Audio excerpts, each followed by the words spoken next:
Someone makes a cutting remark in front of the room. Before you even decide what to do, your voice changes. You explain, you defend yourself, you rush to correct what everyone might now think of you. The insult lasted 3 seconds, but your reaction gave them something far more valuable: a map.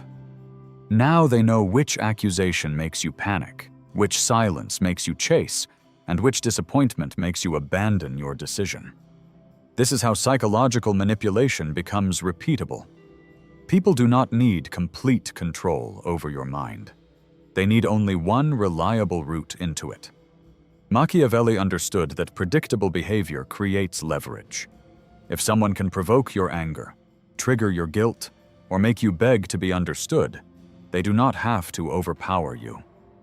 They already know which button works, but learned access can be revoked. These 7 behaviors close those routes one by one. You will not need to become louder or crueler. You will become harder to move. And pay close attention to the final behavior. Because walking away does not always mean you are free. Sometimes, after you leave, they still have one route left. Behavior 1. You do not answer while the trigger is speaking. Someone humiliates you in front of others. Maybe it is a joke sharpened enough to wound without looking hostile. Maybe it is a calm accusation designed to make your reaction look worse than the attack. Suddenly, you are no longer choosing your words. Your voice rises. You speak faster. You try to repair your image while everyone watches. That is when the trap closes. The provocation only needs to separate you from your judgment. Once anger or humiliation speaks for you, the other person decides when you react and what you reveal. Ask yourself, did you choose that response?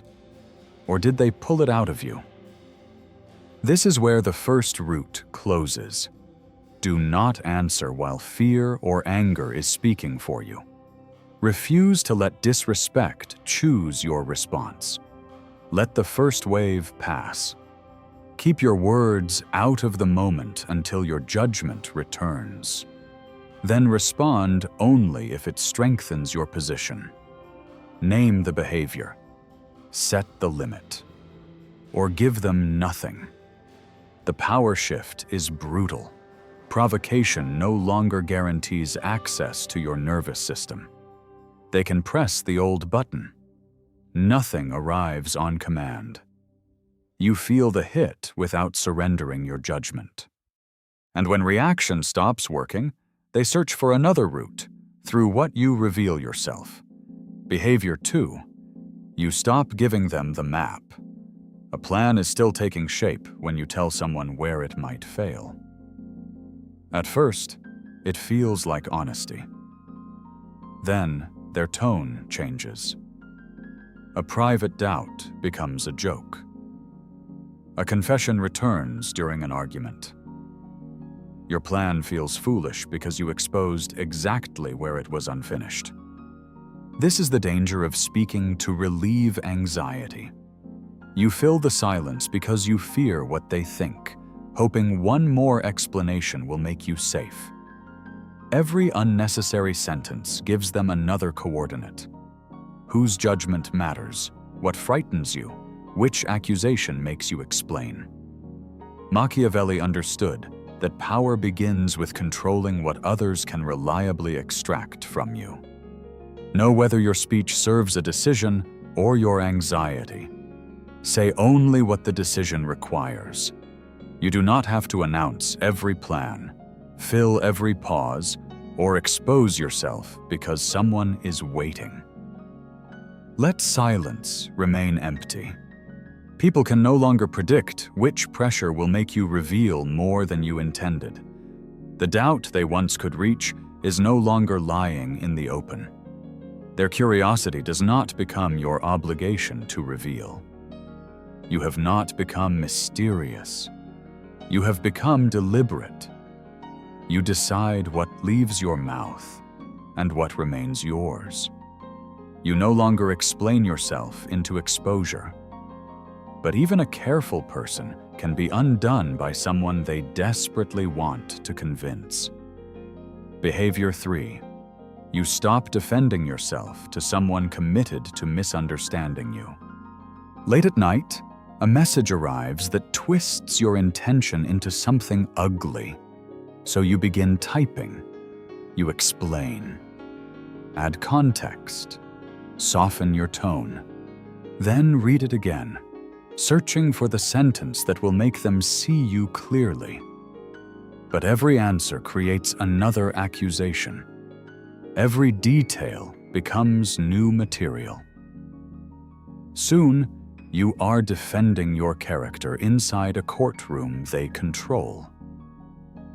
If someone can keep you engaged by misrepresenting you, they only need to withhold understanding. Your need to correct them does the rest. More explanation will not create understanding when misunderstanding is the strategy. Make the truth clear once, if clarity still serves a purpose. Then watch what happens. Do they address what you said? Or move the accusation and demand another defense? That is the moment to stop. You do not owe endless labor to someone who keeps your identity on trial or benefits from doubting your intentions. The power shifts when misunderstanding stops functioning as a command. No more essays, no more pleading, no more surrendering hours to a verdict decided before you spoke. Let them keep the version of you they created. You keep your judgment. Being misunderstood no longer becomes your emergency. The next test comes when every eye in the room is waiting for pressure to break you. Behavior 4. You hold your judgment under pressure. The room turns toward you. Someone raises their voice and demands an answer now. The silence that follows feels like a spotlight. Your body wants relief. Say something. Explain. Agree. End the tension before everyone decides what your hesitation means. This is how pressure enters your decisions. It tries to choose when you answer, your emotional state, and what you will sacrifice to make the room safe. Their urgency becomes your obligation. Their discomfort becomes your emergency. Machiavelli understood that people judge what they can see. Under pressure, they see whether your conduct still belongs to you. So slow the moment down. You do not have to think at the speed of someone else's anger, confess because silence feels dangerous, or accept a conclusion because people are waiting. Let them wait. Separate what is true from what is loud.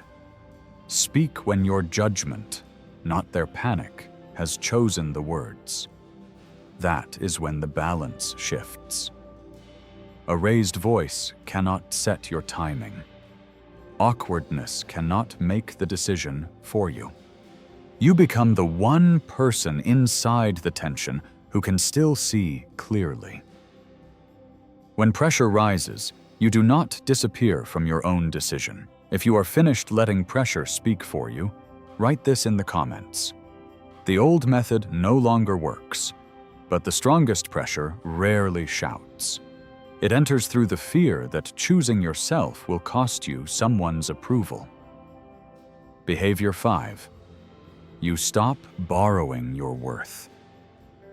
Across the table, you share a serious decision you have spent weeks considering. They do not argue. They raise an eyebrow. Maybe they go quiet or give you a doubtful smile. Suddenly, you shrink what you said. It's only an idea. I probably won't do it. No new evidence appeared, but their reaction slipped into your judgment and began rewriting it.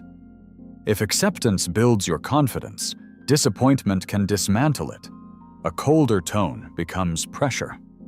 Rejection begins making decisions before you do. You are no longer asking, "Is this right for me?" You are asking, "Will they still accept me if I choose it?" That is not approval. That is permission.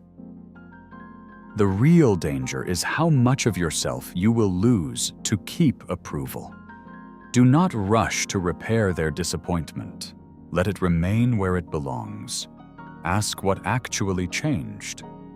Did they offer new information or merely make your independence uncomfortable? Information may deserve judgment. Discomfort does not deserve control. The old version of you would have rewritten the plan before leaving the room. This time, their silence stays theirs. Power shifts. When a raised eyebrow cannot shrink your ambition, and withdrawn warmth stops functioning as instruction. You may value their opinion, but you no longer borrow your worth from it. Their reaction can reach the room. It no longer reaches your decision. Their disappointment can exist without becoming your command. Once approval loses its grip, independence must become visible. Behavior 6. You make the boundary real. At dinner, someone makes a joke at your expense. The room laughs. You feel the sting, but smile because calling it out would make things awkward. Later, someone asks for something unreasonable. You want to say no. Instead, you soften, explain, and agree. Then you resent them for a choice fear made for you.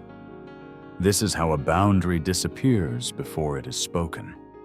Every time you swallow discomfort, people learn that your no can be negotiated, and enough awkwardness will turn resistance into permission. The moment you say stop, you discover who was depending on your silence. Some will call you sensitive.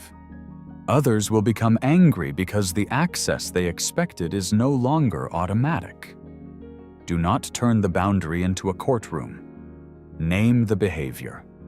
State what stops. Then stop speaking. Don't speak to me like that. That doesn't work for me. If this continues, I'm ending the conversation. A boundary becomes real when crossing it changes what happens next. State it once. If the pattern continues, change access. End the conversation. Withdraw the availability they assumed would remain.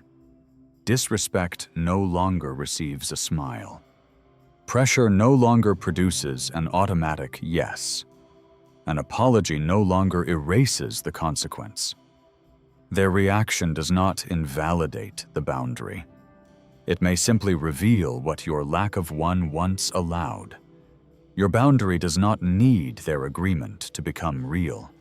Machiavellian power is not control over another person. It is control over what they can reach. And that leads to the final behavior. Declaring a boundary is one thing. Keeping the door closed is where freedom is tested. Behavior 7. You withdraw access before you lose yourself. You know the cycle. They cross the line, apologize, then stay calm just long enough for you to believe something changed. Then it happens again. Another insult, another demand. The same pain explained to the same person.